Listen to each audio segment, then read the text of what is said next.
कि आखिर गया के इस कॉलेज तक ईओयू कैसे पहुंची?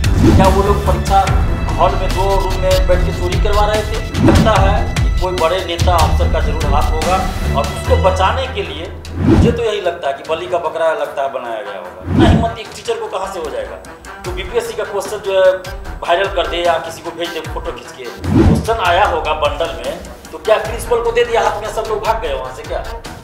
नमस्कार, आप देख रहे हैं एनबीसी 24। मैं हूं आदेशपुरी। बीपीएससी 67वीं पेपर लीक का मामला का उद्भेदन जो है ईओयू के द्वारा कर दिया गया। गया के एक सेंटर से क्वेश्चन का फोटो लिया गया और उसे बाहर जो है वो सर्कुलेट किया गया। आपको बता दें कि गया का डेल्हा में एक कॉलेज है, रामशरण सिंह इवनिंग कॉलेज, और उसके ही प्रिंसिपल के द्वारा जो है क्वेश्चन का ग्रुप सी जो है उसका सेट लिया गया, सेट का फोटो लिया गया और कपिल देव नामक व्यक्ति को भेजा गया। इसके साथ ही साथ आपको बता दें जो ये सेंटर है इसका स्थापना जो है 2010 में किराए के मकान पे हुआ था। 2011 में इसको एफिलिएशन मिला, 2018 में इसका मान्यता खत्म हो गया। लेकिन इसके साथ साथ आपको बताएं कि मैट्रिक इंटर का तो यहाँ सेंटर पड़ता ही था, प्रतियोगी परीक्षाओं का भी सेंटर यहाँ पर दिया जाता था और बीपीएससी का भी सेंटर यहाँ पड़ा हुआ था और यहीं से क्वेश्चन पेपर का फोटो लिया गया।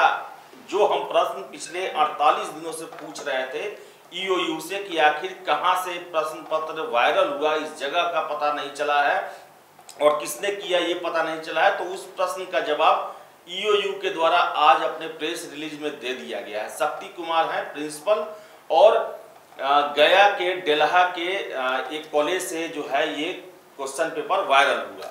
हमारे साथ हैं इसी मुद्दे पर बात करने के लिए दिलीप। ये वही व्यक्ति हैं जिन्होंने पेपर लीक कांड का उद्भेदन किया था, भंडाफोड़ किया था और परीक्षा शुरू होने से पहले यानी कि 8 मई को 11:49 पर जो वायरल पेपर है क्वेश्चन पेपर, उसे मुख्यमंत्री के ईमेल पर भेजा था इन्होंने और उसके बाद ही भंडाफोड़ हुआ इस मामले का और जांच जो है ईओयू को दिया गया। दिलीप जी, आपने 48 दिन पहले यानी 8 मई को परीक्षा से पहले सीएम को भेजा, आज उद्भेदन हो गया, क्या कहना है इस पर?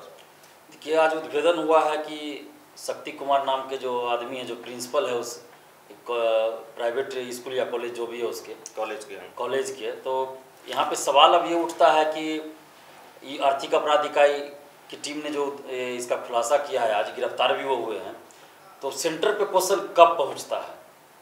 क्या सेंटर पे क्वेश्चन 10 बजे पहुँचता है, 10:30 बजे पहुँचता है? आपको विश्वास है कि नहीं कि इन्होंने किया है, या फिर एक कहावत है ना, लोग कहता है लोग कि बलि का बकरा बना दिया गया? मुझे तो यही लगता है कि बलि का बकरा लगता है बनाया गया होगा।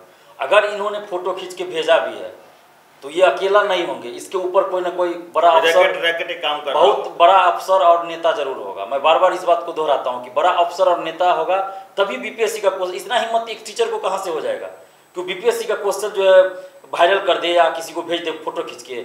और सेंटर पे कितना समय, मतलब कितने बजे वो क्वेश्चन पहुँचता है, ये तो बीपीएससी का पूरा रूल होगा कि कितना घंटा पहले आपको पहुंचाना है। 10:24 पर ये स्कैन किया, 10:24 पे स्कैन किया हुआ है क्वेश्चन, तो अब सेंटर पे अदर सेंटर पहुंचते तो फोटो नहीं संभव ही नहीं है कि क्वेश्चन पहुंचे और फोटो खींच ले। तो ये सवाल उठता है कि बीपीएससी की जो कार्य प्रणाली है, परीक्षा सेंटर पे क्वेश्चन पहुंचाने का समय क्या रहता है, मतलब कितना देर पहले वो क्वेश्चन पहुंचाते हैं सेंटर पे।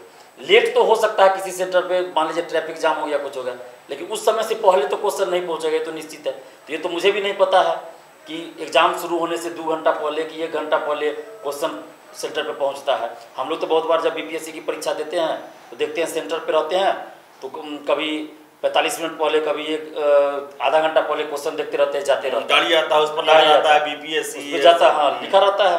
तो इनके यहाँ क्वेश्चन क्या स्पेशली पहले पहुँचा दिया गया? ये तो बीपीएससी इसका जवाब देगी कि कितने घंटे पहले क्वेश्चन पहुंचता है सेंटर पे। इस बारे में मुझे जानकारी नहीं है तो मैं कैसे बोल दूं। लेकिन अगर ऐसा हो कि 11 बजे के बाद सेंटर पे क्वेश्चन पहुंचता है, अगर हो तो, अब मुझे नहीं पता है इस बारे में, तो फिर 10:24 में कैसे, ये 24 या 34 जो भी है उसमें कैसे स्कैन हो गया क्वेश्चन, इन्होंने कर लिया। और इनके पास इतनी हिम्मत कहाँ से आ जाएगी भाई? ये अकेला तो क्वेश्चन आया होगा बंडल में, तो क्या प्रिंसिपल को दे दिया हाथ में, सब लोग भाग गए वहाँ से क्या? ऐसा तो नहीं होता ना, किसी सेंटर पर मजिस्ट्रेट की ड्यूटी रहती है और भी लोग रहते हैं, तो ये प्रिंसिपल अकेले मतलब क्वेश्चन वायरल कैसे कर लेगा? ये संभव है क्या? क्वेश्चन सिर्फ प्रिंसिपल के देख रेख में तो सेंटर पे नहीं रहा होगा। तो जरूर दिया कपिल देव नामक व्यक्ति को भेजा। कपिल देव कौन है, किसको उसने बाद में भेजा, ये सब जांच होना है। कपिल देव ने किसको भेजा भाई? आखिर जो ये अभी तक जो सॉल्वर गैंग पकड़े गए थे, जो 12-14 लोग पकड़े गए थे, क्या कपिल देव ने उन लोगों में से किसी को भेजा? कड़ी अभी तक नहीं मिला है। अभी अभी तक तो नहीं मिल रहा है। और इसमें मुझे लगता है कि कोई बड़े नेता अफसर का जरूर हाथ होगा, और उसको बचाने के लिए किसी न किसी को तो बलि का बकरा बनना पड़ेगा। तो हो सकता है ये संलिप्त हो, आर्थिक अपराध इकाई के पास कोई सबूत मिला होगा तभी तो इसको अरेस्ट किया गया, ऐसे तो अरेस्ट नहीं किया जाएगा, ये तो स्वाभाविक है। तो आर्थिक अपराध इकाई की टीम को सबूत मिला होगा शक्ति कुमार के खिलाफ, तभी अरेस्ट किया गया है। हो सकता है इन्होंने फोटो खींचा हो, जैसा कि आर्थिक अपराध इकाई की टीम कह रही है, लेकिन फोटो खींचा इन्होंने तो इनके ऊपर कोई हाथ है, कोई अफसर या नेता का हाथ है, इसके गैंग में कोई शामिल है ये, या किसी के गैंग में ये शामिल है? ये तो जांच का एक और चीज हम लोग देख रहे हैं कि अभी तक जो भी लोग पकड़े गए उसका एक लिंक बताया गया, लेकिन शक्ति कुमार तक आखिर कैसे ईओयू पहुंची, इसका भी लिंक इस प्रेस रिलीज में नहीं दिया गया है। इससे पहले जो भी प्रेस विज्ञप्ति आता था आर्थिक अपराध लिंक रहता था, उसमें लिंक रहता था कि इसने इसको भेजा था, लेकिन इसमें जो अभी तक अरेस्ट हुए उनसे किसी तरह का लिंक नहीं है। तो ये वायरल कैसे कर दिए भाई? वायरल करने का मतलब क्या? ये किसी को भेजे होंगे तब ना। शक्ति कुमार ने कपिल देव को भेजा, कपिल देव ने किसको भेजा? अगर किसी को नहीं भेजा तो वायरल कैसे हुआ वो? अभी तक जो पकड़े गए हैं लोग, उनका तो लिंक था ना कि इसने इसको भेजा, इसने भेजा, लेकिन इसका तो अभी तक ये प्रेस विज्ञप्ति जो आ जाए उसमें तो कुछ लिखा हुआ नहीं है कि सीधे इसने लिया, ये किया और ये कपिल देव को भेजा, बस ये देखे मामला को अभी तक इतना ही रखा गया है। और एक और चीज मैं पूछना चाहता हूँ, तो फिर आरा में जो हुआ उन लोगों को क्यों उतना दिन गिरफ्तार करके रखा गया, चले लगभग 45-46 दिनों से? यही बात मैं कहने वाला था कि आरा के सेंटर से जिन लोगों को अरेस्ट किया गया और वहाँ वीडियो को जो अरेस्ट किया गया, तो उनकी क्या गलती थी, उनका क्या दोष था, क्या कसूर था, ये तो बताया जाना चाहिए था ना। उस आखिर वीडियो का क्या दोष था जिनको अरेस्ट किया गया, वहाँ के केंद्र अधीक्षक या और भी शिक्षक को जो गिरफ्तार किया गया, तो अभी तक उनके बारे में कोई दिया नहीं गया कि किस लिए उनको अरेस्ट किया गया। अभी तक जो गिरफ्तारियां हुई उनके अलावा उन सब के बारे में बताया गया कि किसी ने क्वेश्चन भेजा तो किसी के अकाउंट में पैसा आया, कोई सॉल्वर था, कोई सॉल्वर गैंग था, लेकिन उन लोगों का क्या था कनेक्शन, क्या था, नहीं था अभी तक नहीं कहा गया। क्या वो लोग परीक्षा हॉल में 2 रूम में बैठ के चोरी करवा रहे थे? उनके पास रहा था कि उनके अकाउंट में पैसा आया, हो रहा था कि सेंटर मैनेज किए हैं, केंद्र अधीक्षक या 2 शिक्षक भी वहाँ पर पकड़े गए हैं, तो वो तो अभी तक कारण गड़बड़ी हुआ तो क्या गड़बड़ी हुई? गड़बड़ी हुआ तो उसके लिए दूसरा फिर एक्शन लिया जाता है ना, लापरवाही का, ये सब का सीधे पकड़ के जेल में तो नहीं डाल दिया जाता है। ऐसा तो नहीं होता। तो यही तो सवाल उठता है ना कि आखिर जांच हो रही है तो हम सही दिशा में जांच मान रहे थे। पता कि क्या लग रहा है कि एक होता है ना कि कोई, जैसे हम लोग देखते हैं कि फिल्म ही देखते हैं जो सस्पेंस वाला फिल्म होता है जिसमें बहुत सारे प्रश्न होते हैं, या क्राइम पेट्रोल आप देखते होंगे, बहुत सारा सस्पेंस होता है, लगता है कैसे जुड़ेगा, लेकिन जब लास्ट में इन्वेस्टिगेशन होता है हर एक कड़ी जुड़ जाता है कि ऐसा हुआ, लेकिन ये इन्वेस्टिगेशन में कड़ी अभी तक नहीं जुड़ पा रहा है।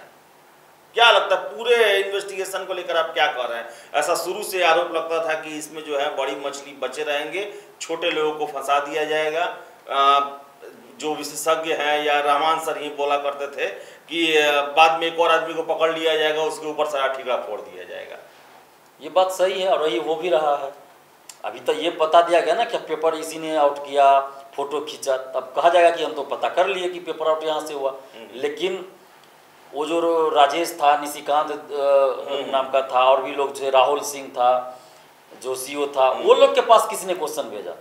क्या इसका इससे कोई लिंक है? वही तो, ये अभी तक जांच में जो है, हालांकि हम इस जांच पर उंगली नहीं उठा रहे हैं, लेकिन ये जांच में अभी उन परतों को सामने नहीं रखा गया है जिसमें ये पता चले कि आखिर गया के इस कॉलेज तक ईओयू कैसे पहुंची। जैसे हर एक का लिंक जोड़ा जाता है कि कैसे पहुंची, क्या उन्हें कैसे पता चला कि आखिर इसी कॉलेज के इस व्यक्ति ने जो है वो क्वेश्चन आउट किया है। और फिर से इसमें यह भी नहीं बताया गया है कि शक्ति कुमार ने कपिल देव को भेजा, कपिल देव ने किसको भेजा, क्या पिंटू यादव को भेजा, निशिकांत को भेजा, या फिर जो अन्य लोग पकड़े गए हैं पहले उन लोगों को भेजा, इसके बारे में भी सूचना नहीं दी गई है। सिर्फ कहा गया है कि इस कॉलेज का ये प्रिंसिपल है और यहाँ पर इनको एफिलिएशन इतना साल में मिला था, ये मिला था, इन्होंने कैमरा से फोटो लिया और कपिल देव को भेज दिया।